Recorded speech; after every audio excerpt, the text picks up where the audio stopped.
L'auteur sacré, à travers donc l'épisode de la veuve de Sarepta et du prophète Élie, nous montre à quel point il est important de donner avec cœur et avec amour. Le contexte historique se situe dans la lutte contre l'intrusion des dieux païens en Israël sous l'influence de Jérusalem. On attribuait à ce dieu donc la fertilité du sol grâce à la pluie dont ils étaient les maîtres. Et il répliqua en annonçant de la part du Seigneur une grande sécheresse qui cessera qu'à la parole de Dieu. Ces faux dieux seront donc confondus par leur impuissance à l'empêcher. C'est ainsi que le prophète se réfugia chez un peuple en terre païenne où il sera nourri grâce à la foi de cette femme et à sa générosité sans père. Dieu donc intervient dans la vie de cette veuve à travers le prophète qu'elle accueille. Quand on donne de bon cœur, on reçoit davantage. Cela a été percevable grâce à la bénédiction accordée à la veuve de la part de Dieu. Point jar de farine, point vase d'huile ne manquera dans ta maison, toi et ta génération. Quand l'action est posée dans cette ouverture de cœur, une joie d'offrir, peu importe la quantité, Dieu s'y met pour nous accorder sa bénédiction. C'est le cas de la seconde veuve dans le texte de l'évangile que nous avons écouté. Dans le cas de la veuve de l'évangile, le récit de Saint Marc la met en parallèle avec les scribes et les pharisiens qui dévorent les biens des veuves.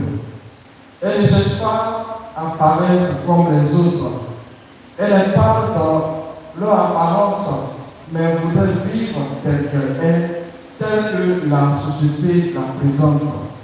Elle vit sa foi totalement différente des autres.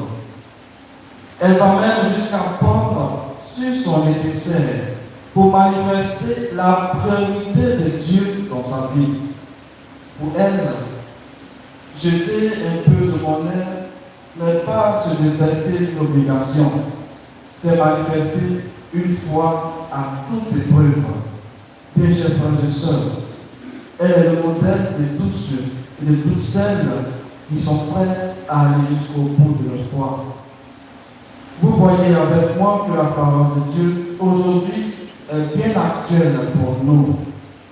Car, bien chers frères et sœurs, tout en nous assurant que l'amour de Dieu est toujours là, qui se déploie en chacune et en chacun de nous, elle nous rappelle que nous devons y mettre du nôtre pour lui permettre de donner des fruits concrets dans notre existence.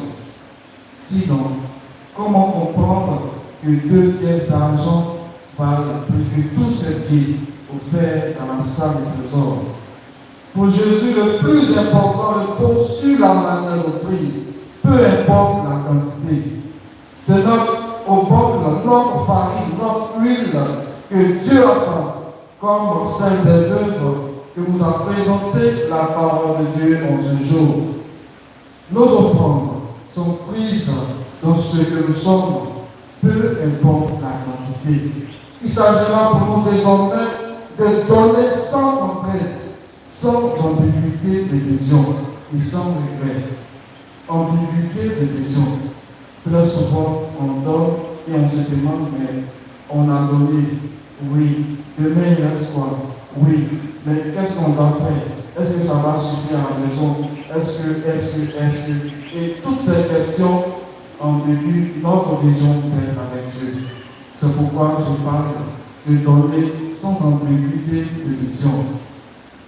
Que chacun donne comme l'a résolu en son cœur, sans tristesse ni contrainte, car Dieu aime celui qui donne avec joie.